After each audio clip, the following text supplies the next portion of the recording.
We are this week with part two with Laura Madison and the rest of her story. Stay tuned. Thanks for joining us, and we'll see you on the good side.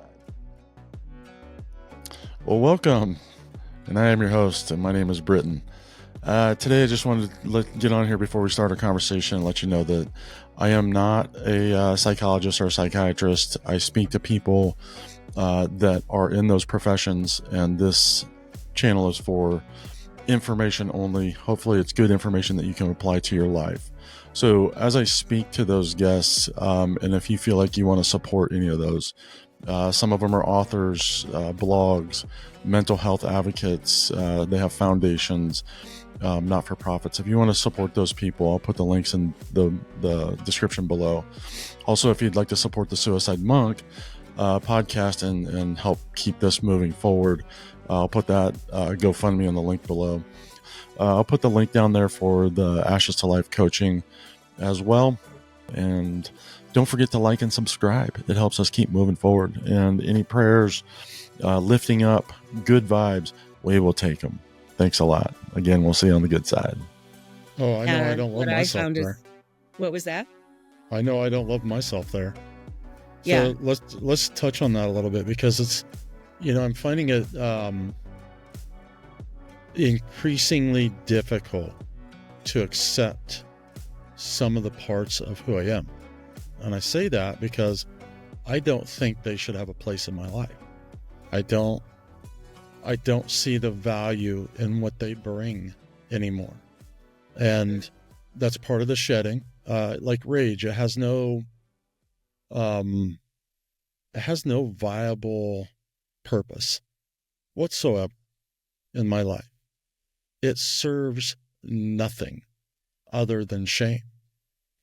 And so I have this theory that I have the capability within me, based on my creation, my faith, what I was built as, to overcome this. I believe I have the ability to do that.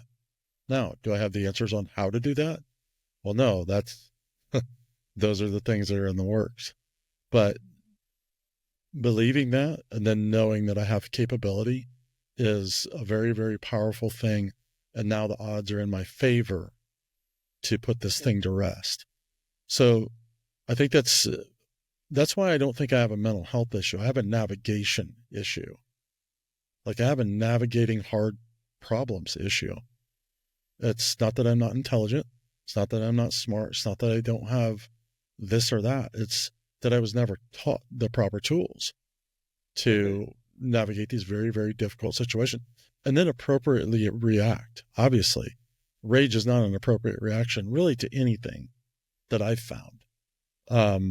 Even in highly protective situations, rage doesn't really serve. Logic, calm, calculated training, those are the things that serve. And so rage is this kind of external force that has dampened and created an unwelcome monster within. Does that make sense? It does. It does. I've had my moments of rage. I've had my moments of rage, and they're scary. They're scary to me, because there's this, I believe we were all children on the inside. And so there's this little girl inside of me that can see what's happening, and the physical being during rage is like so out of control. Scary, very scary, even for being the child inside, right? So I totally get where you're coming from. One of the things that I found when I started dealing with my rage pieces was what was, because you mentioned you don't see any benefit in it. What I found for myself was the rage was a outlet for something that I could not control. So as children, we go through situations, we are not in control. We are children. So things can be done to us, things are done around us that we cannot have any say in. We're just there. We're just little, and we're just unable to defend ourselves or make that stop.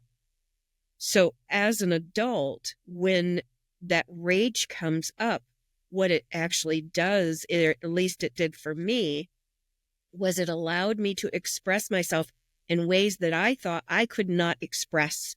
I was brought up to not express my anger or upset. So I was holding it in. So what the rage did was it allowed me, when I got into a situation that was very much to my disliking, I was given permission, because I was an adult, right? That I gave myself the permission to throw a major tantrum, because that's basically what it was for me. It was a major it's an adult tantrum. tantrum. Yeah. Yes. And scary as hell, right? Because that's not. Yeah, you're not a little kid anymore. You're not just flailing. There's right. Somebody can get seriously hurt, and that's Right. what I recognize in myself as it's just an adult tantrum. And I say I'm sorry, I misspoke. The rage has perpetuated and increased my desire to be better than what I am. So it has been a catalyst for positive change. So I can't discount it fully. What it did for me as a kid, it doesn't serve me as an adult. It protected me as a kid, because at some point when you start throwing your fists and throwing tantrums, people stop beating you. They stop molesting you. They stop abusing you, because you're batshit nuts now. And that's how you learn to stay safe, honestly. I mean, Yes. One of the other things that it helped me as an adult, because I don't remember having rage when I was a child. I was not allowed, right? So one of the things too that it allows me now is to understand where other people are coming from when they're in that state, and to understand how dangerous they are to themselves in that moment. yes. So, for me, there are good things that have come from it. What I have learned, though, for myself is, because I disliked it so much after the fact, in the moment, there's so much power in it. In the moment, the world that is not fitting your picture while you're in that rage, you are in control, period. You are scary. You are big and you're scary. And you're in control of the situation that feels out of control inside, right? Inside, that's usually what triggered it for me, was feeling that I had no control. And then the rage would come out. And it allows me to see where I don't want to be, just like what you said. It also allows me to be able to understand people that are going through it. And it allowed me to see I needed to love myself and let go of control so that I didn't do that any longer. I have a mentor that says, how does he put it? Something along the lines of, don't worry about it. You were never in control in the first place. Right. And if you think about it, that's true. We aren't in control. We're here. Yeah. Well, and even in the midst of rage, you're not really in control. Like, that is the most out of control you are. It's just you put up the emergency gates for everybody else to stay the hell away. Right. Yeah. And honestly, if I'm not careful, like I could do some serious damage. It's just 1 centimeter away from really creating a lot more damage and dangerous situation than Right. what I'm already in. And I'm just like, I don't want to live there anymore. I just don't want to live Right. there. I don't want to live in frustration. I don't want to live in resentment and anger and judgment and prejudice and all these things that beat down on us and culture and all this negative stuff. I'm tired of it. I'm so sick and tired of it. And it's like, why? But it has to start with me. It has to start with me to change the very nature and the very fabric of what I was taught. And you were talking about this earlier, is the DNA kind of remembers. And it really does. Even when we think we're breaking the chains and bringing positive to our families and doing it differently. I mean, you start sifting through it. I mean, I lost all my everything within a very short amount of time, comparably to, say, my parents, and losing their relationships with their kids, and I did it even quicker, and I thought I was breaking the chain, and now I've become this man, where I realized that finally, and I think that is probably the DNA breaker right there. Is the It's not just about realizing it or just doing a few things different. It's about internally and externally changing the full narrative. Um, and I'm just now figuring that out, unfortunately. But hopefully that will bleed out into my children and their DNA sometime at some point, which I know it has already. I see it in them already. They've all picked far better partners than their mother chose, and that was me. And they're a lot nicer people. They've picked nice people. Probably not perfect, but nicer people. And that's where this anger has to stop, and it is.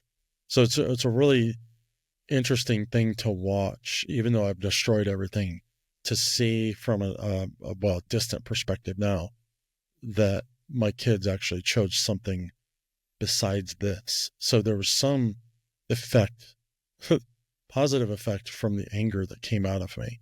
And that's that they are choosing not to bring it into their lives on the hamster wheel like I did in my marriage. So does that make sense? Like, they're not choosing the same type of things that their mother and I chose.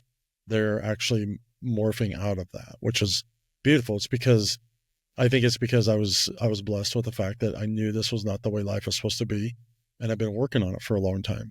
So at some lower level, I bled my curiosity of life into their life. And I say curiosity of life because I grew up in misery, and I've never really understood why people wanted to live. So that's what I mean by it kind of bled out into their life, and that I've always worked at trying to be better, even though outwardly I did a lot of damage. There was also, they saw that as well. So that was one of those positive things that I can add to it.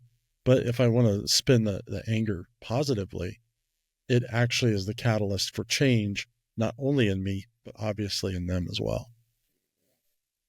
That's a really good insight too. When we talk about DNA, what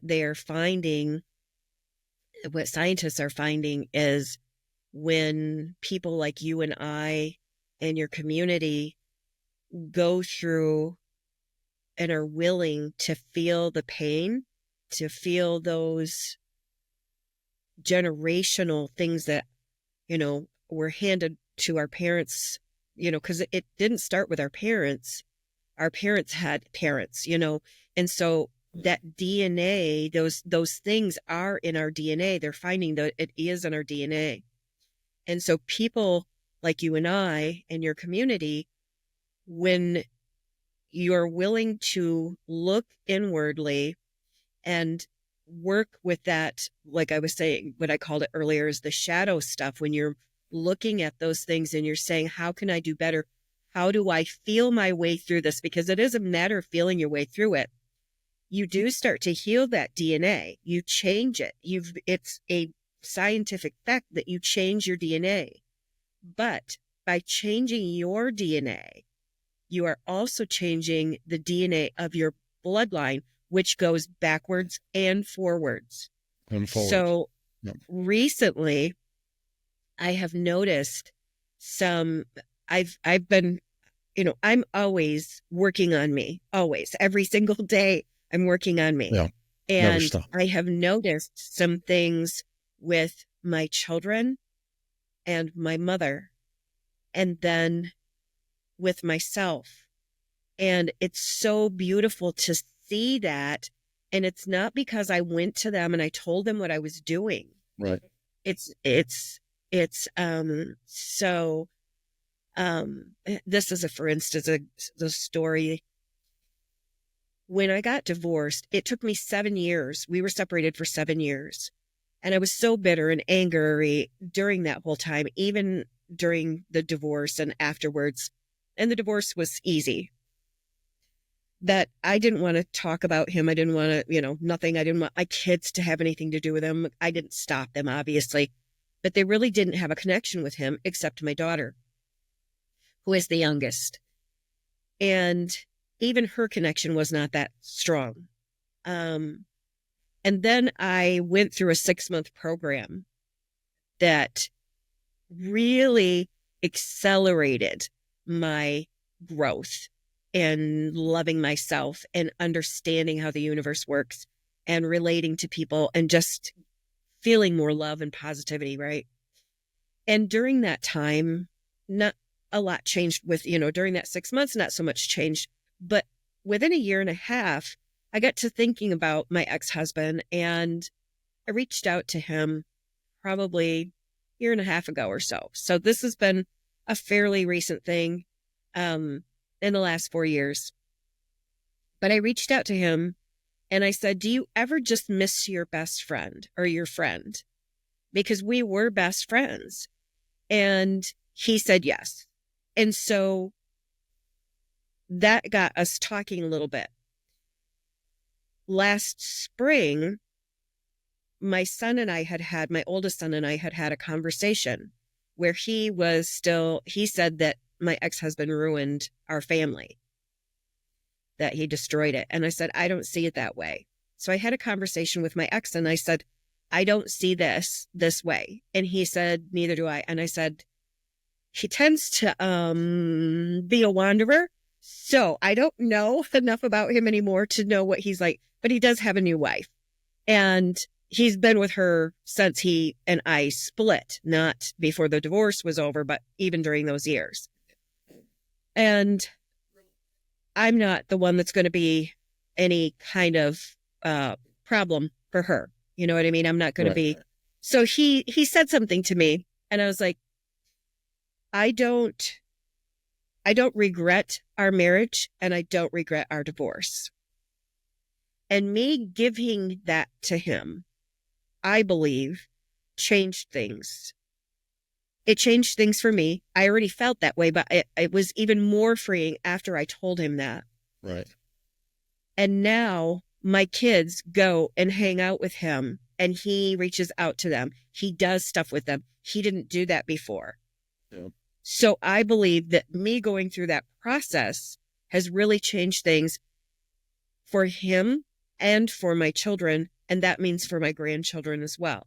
Yep. Where it went backwards, I don't know exactly yet. That's, we don't always get to know, but, so I love your story and I think that you're on the right path and things are just going to get better for you and your kids. And yeah, I mean, somebody asked me, do you think there's any opportunity for reconciliation? And, the answer is I don't know. But the other answer is maybe I'm not supposed to be in their life. Maybe they need this away from me. And that's maybe they need this lifetime away from me. So this can't continue. And that's a tough one. That's a tough one for me to say, but it might actually be true, and that's okay. That the very thing that was going to be part of the reason why I go take my life is now an understanding that I've never had before, and that's that I was abusive with my anger, and not directly towards them, but proximity does a lot to people. Just like you were saying, proximity is very, very hard. And when you're as rageful as somebody like me, and you're a 200-pound psychonaut, I mean, it's scary. And when you take somebody's safety away and their security for the very, very person that's supposed to protect them and be their warrior, that's that's a difficult thing to manage and go through, and then accept back into your life. So, there's this area in me that has to be forgiving, and not just towards myself, but towards the situation that I created, and not even necessarily towards them, just a lot for myself and a lot of grace for myself, but also allowing them to continue to make that decision to not be part of my life. And that's okay. I mean, I understand that. Finally understand I wouldn't want to be around me either. I don't want to be around me when I'm like that. And why should I put anybody else in that position? Now, anger is a very, very powerful thing. And it destroys many, many things. Unintentionally, intentionally. It's an ugly, ugly beast.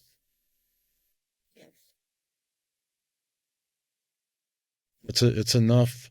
It creates enough shame for me to want to take my life. I mean, it's an ugly beast.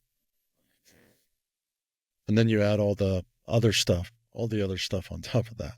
Inadequacies, not good enough, didn't do enough, didn't do it good enough, not successful, can't hold a job. You just keep, I mean, it's a long list. It's a long list. And to be able to see yourself differently through all that is, and working through what you call the shadow, learning to walk with that hand in hand is another process in and of itself.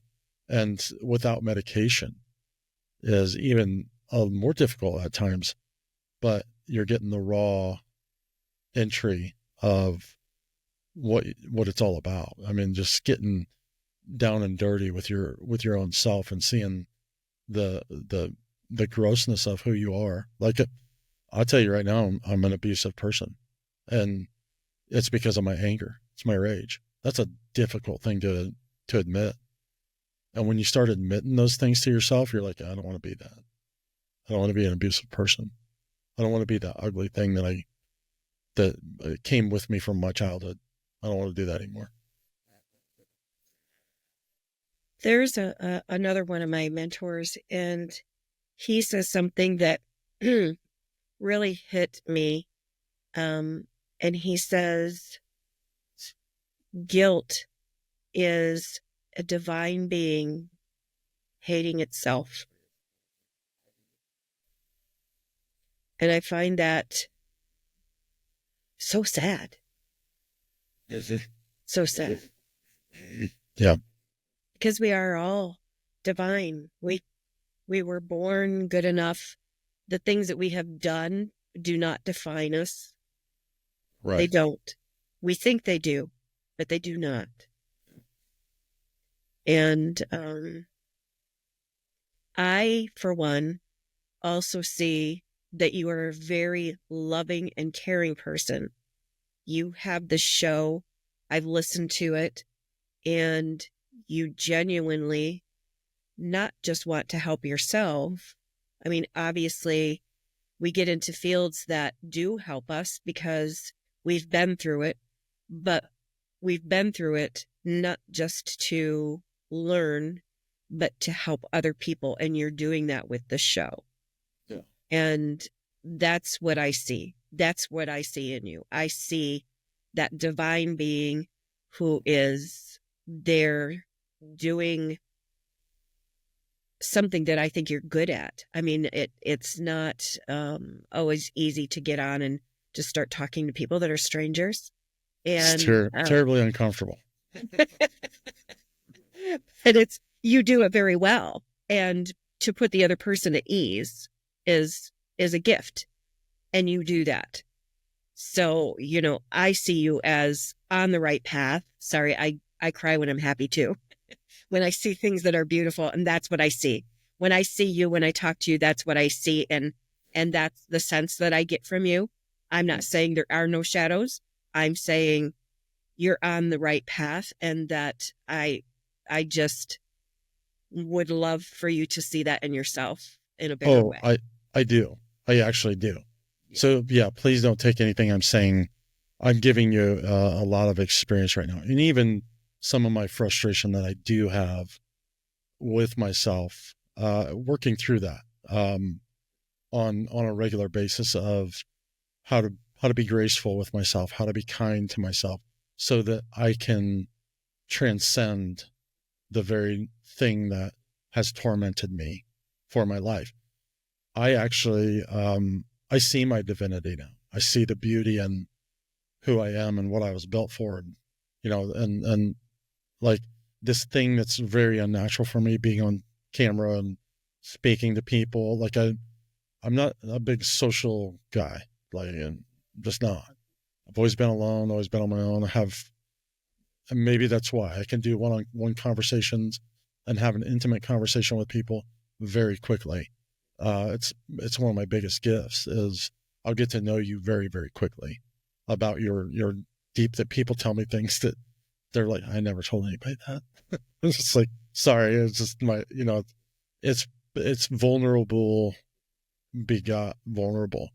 But what I realized even recently is that all I'm doing and what I'm realizing in that divinity is accepting the invitation to life. And this happens to be part of it. The podcast is just part of it. There's a lot of things. I was telling a friend of mine, I'm really good at massages. Like I'm really good at giving massages, but I hate touching people. It's not my calling. It's not my calling. So give me an intimate partner and that's a different story. But to be a masseuse, no, well, thanks. It grosses me out. I get it. I get it. But for some reason, falling in here in this realm, this is more natural. And even though I'm uncomfortable, even though I was telling my buddy about this just this morning. It's very difficult for me to do this. Like the first few minutes of every podcast, I'm sweating bullets. Like I'm having to, pit myself because I'm sweating bullets because I don't know if I'm going to have good enough conversation, the right questions, the right leady, the right, and I don't know that. But I also know that authenticity is probably one of my greatest gifts. And being able to naturally enter into that conversation that people have a hard time having is very, very easy for me. So that's where I think it's easy for other people, like what you're saying. There's just a comfort that happens, but I'm very comfortable there. So it's easy to find comfort there. I guess, I think, probably. So you're a life coach. You, what made you decide to become a life coach? Everything we've been talking about.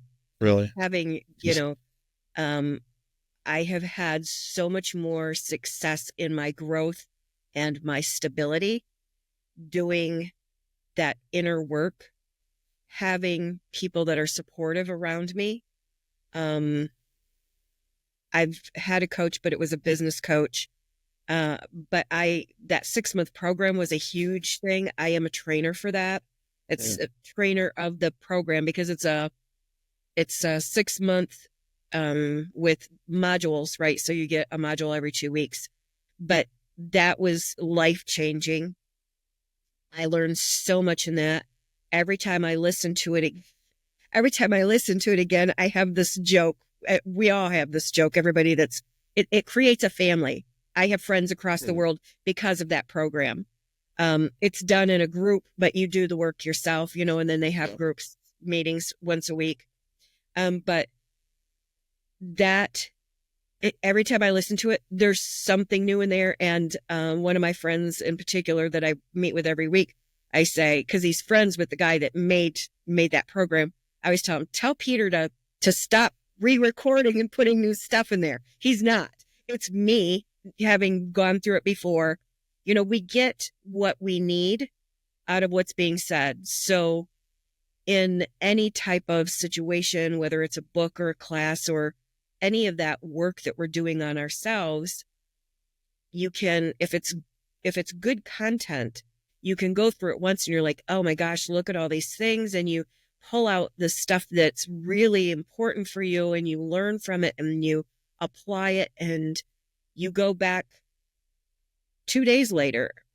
Usually it's a bit more often, not quite that often, but you go back later and you go over the same thing and you're like, oh my gosh, I didn't hear this the first time.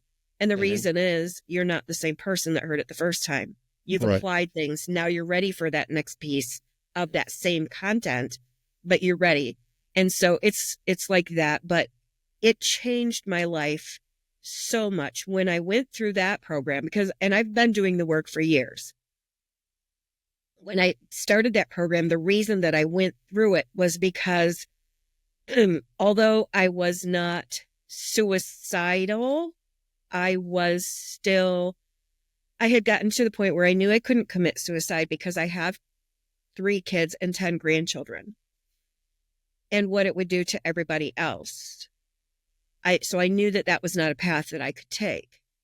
So what I was doing was living each day to get to the next day to be one day closer to natural death. That's what I was doing, which is not a life. That's not living. It's kind of still pretty horrible. You're just going through the motions. You're alive. Your body is alive, but you aren't really enjoying anything. So when I heard about this class, I thought I've got to do this. And in 6 months, I went from that place to walking one day and realizing I was smiling just for no reason. There was nothing going on. I wasn't at a party. I wasn't, nobody was giving me kudos. I was actually at the bus station walking across the platform and I was smiling about what I don't know, being alive, which was not my way to be before that. Right. So that's, if I can give that to somebody, even if I can give a tiny piece of that to somebody for 10 minutes, it's worth it. I had a niece who was born with a metabolic disease. The life expectancy for these children is 6. And she ended up in the hospital for a long time. And my daughter asked me one time, because my niece would cry all the time. She was in pain. She couldn't move at this point. She couldn't control her arms and her legs. She lost her ability to talk. And she was 3 years old. And my daughter asked me one time, she said, why do you go there every day? And my answer was, if I can make her smile for 1 second, if I can make her forget her pain for 1 second, that's worth me being there for hours. And so it's kind of I have that same passion and love of people as individuals that I want to give that to the world. That's my passion. I want to help other people not have to go through the things that I have. If I can help them stop that before they are, a day earlier, I have given a gift that, when you're in the middle of those horrible, like I said, weeping and wailing, gnashing of teeth, if somebody can give you that, can offer you that lifeline, can offer you that, you don't have to live your whole life that way. What is that worth? A What is lot. it? I want to serve. That's what it Right. is. I want to serve people so they don't have to spend one more minute in that than they have to. Yep. Yeah, and they don't have to. And um, a lot of times we don't know that, and we don't know how to get out of it, and we don't know how to navigate our way around it. And that's why I think it's been vital for me to understand how to start to walk with people. Not just walk with myself, but learning how to walk with people in their suffering. And not necessarily just trying to change it, but showing them that they have the ability to change it, which takes a lot of weight off my shoulders. Well, you can't change it. I mean, Can't. it is up to them. It is up to them. It is. And that was, kind of what I was alluding to is doctors, the psychiatry world, the social worker world, they have their hands tied in a lot of ways where they have to rely on drugs because they cannot, by law, which is crazy, do the things that a life coach can do. Somebody that the stuff that I can tell people, they can't do that. The stuff that I can help them ask, I can ask the right questions for them to be able to find that path themselves. My path is not the path for them. Everyone has their own. So what's going to make them feel good is where I'm trying to help them get to. It is their journey. It's not mine. But if I can say something to them that shows them where they might find that light or where they might go, accepting people right where they are. You might see that, as a person, not necessarily you, but a person might feel like I am such a mess. I'm unlovable. I think most people have been suicidal or are suicidal, that's where they're at. I'm unlovable because I don't love me. How can anybody else?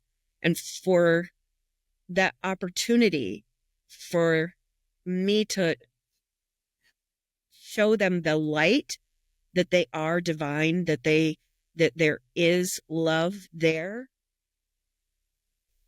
they have to go, there's a direction. I guess that's what it is I'm not taking them there. I'm showing them there's directions, there's options, there's love, there's acceptance, and you're not alone. Oh my gosh, that's such a huge thing. Yeah, it's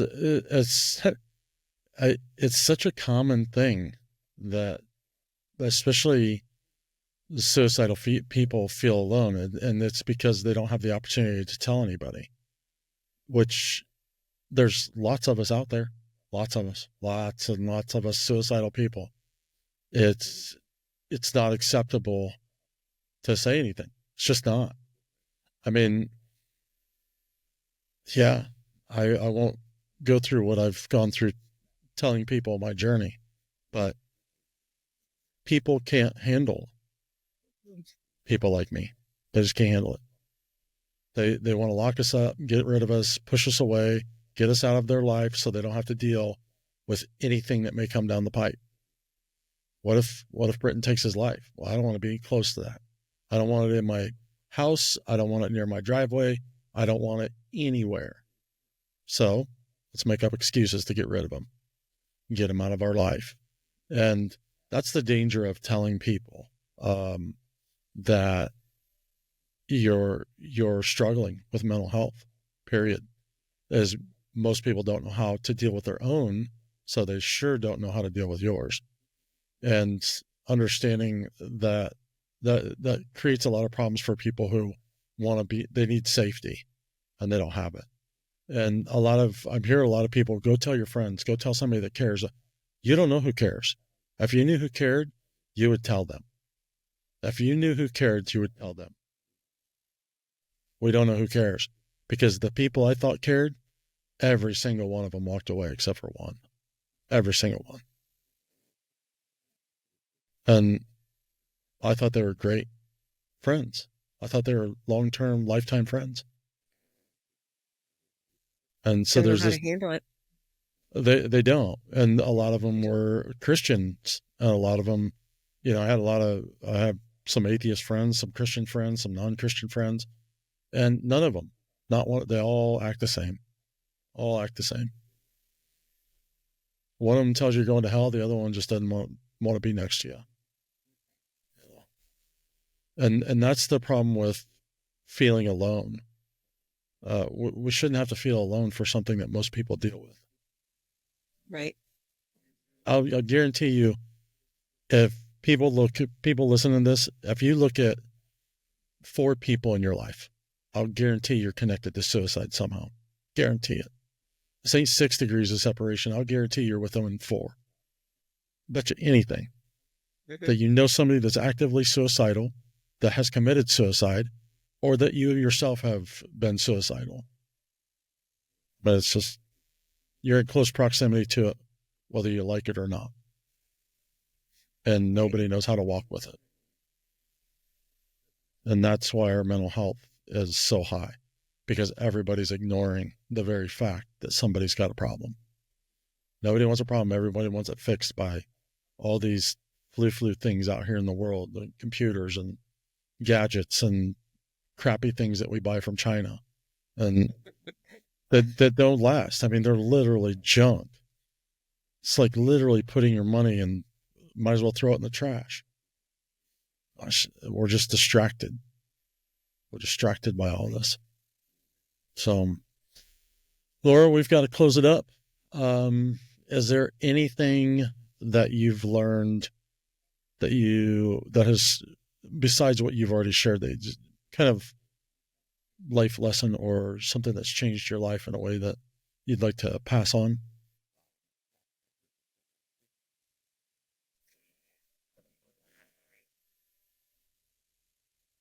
I think probably the biggest key is to realize that your thoughts are not you. We don't even control the things that come into our brain. They just do. I'm not even sure anyone can explain it, but our thoughts are not us.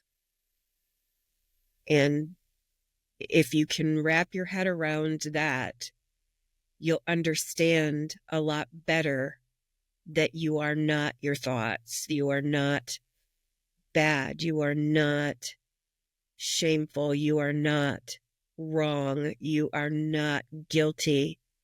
You are not unloved. You are not all those things that our mind or our thoughts that are just tearing you down are not you.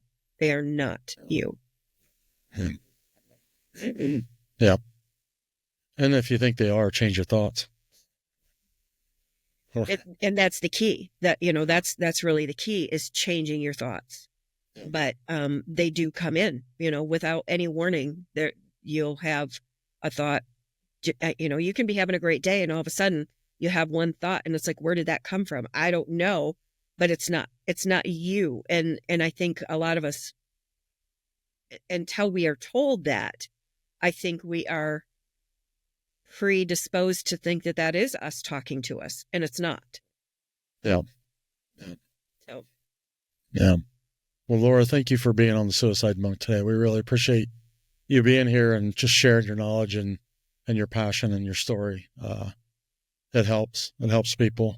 It helps people that I can't. So I appreciate you being here and wanting to be on this and being a part of it, and then supporting your community out there that struggles, as you have. So thank you. Yeah. Thank you so much. I appreciate you having me, and it's been delightful. It's been a very nice conversation. Thank you. Yeah. Thank you so much. We'll see you on the good side. Okay.